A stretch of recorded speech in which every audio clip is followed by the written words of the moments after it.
Well, howdy there, Internet people. It's Bo again. So, today we're going to talk about what's in it.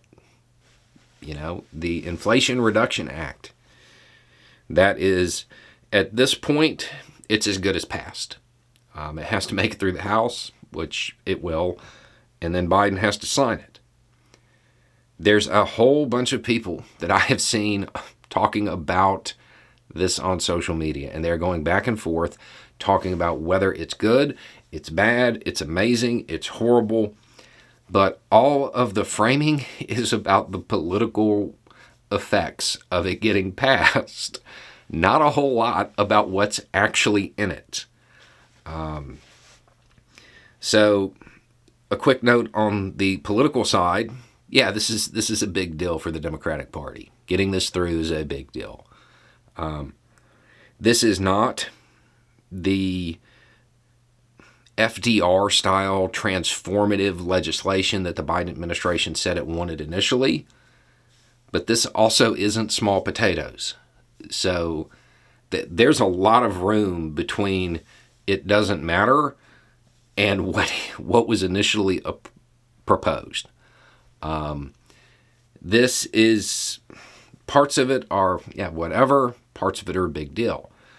So we're going to go through it. So on the finance side, there's a 15% minimum tax on companies that make more than $1 billion a year. Okay, I mean, that seems like it should have been there a long time.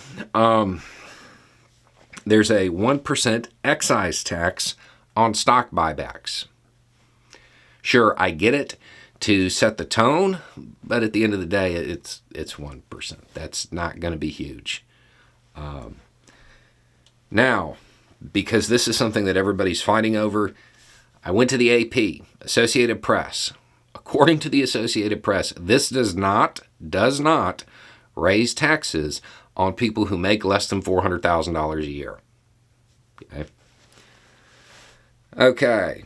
When it comes to the healthcare side of things, there are subsidies for people who are paying their own insurance. There's a $35 cap on insulin, but it doesn't apply to private insurers. There's money for vaccination. There is, the big thing for the Democratic Party, the ability to negotiate prescription costs for Medicare. There's also something in there about a $2,000 cap on out-of-pocket expenses for meds, and I'm going to be honest, I do not understand how that works. Now let's get to the climate. Big. $375 billion. If I am not mistaken, this is the biggest climate change investment the country's ever made. Now, it is broken down into a bunch of different types of stuff. So rather than getting into every single detail, we're going to break it down into types. Tons of investment in clean energy. Okay, lots. There are tax rebates for you to buy an electric car.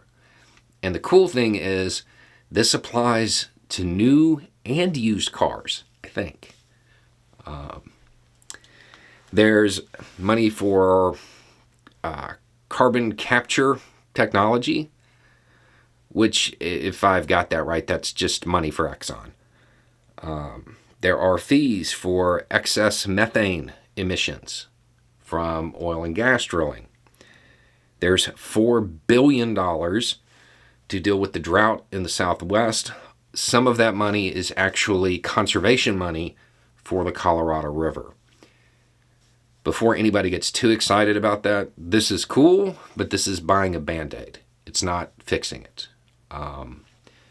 It's good that it's there for the immediate, but this isn't solving the problem money. This is just mitigating in the very, very short term.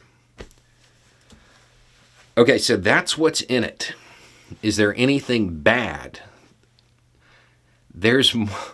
It seems that oil and gas companies are going to have more access to federal land for leases to drill. That doesn't really square with the rest of the package.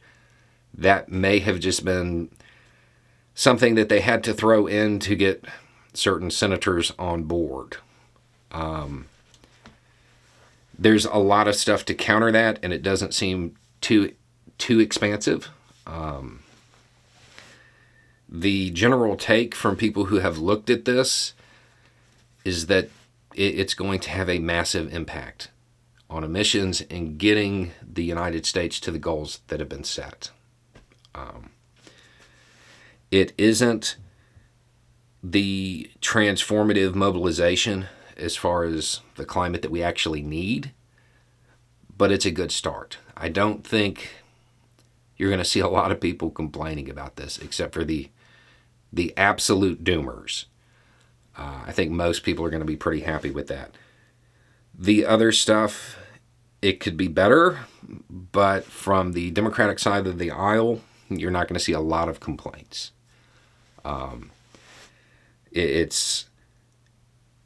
think for most people, it's going to be more scale than scope. This isn't bad, but they should have gone further, type of thing. Is this going to be enough to really hammer when it comes to the midterms? The climate stuff might be. And there are some people, when it comes to the healthcare stuff, that it's really going to matter, and it might swing their vote. As far as the tax stuff, I don't think that's enough to truly upset the wealthiest, and I don't think anybody else is really going to care, because it's not enough to really pull off one of those transformative programs. So the big win here is the climate. That's a sentence you don't get to say very often. Could the climate portion have been better? Of course. We have a long way to go. This isn't a win. This doesn't put us to the point where we're actually hitting the goals, but it gets us a whole lot closer.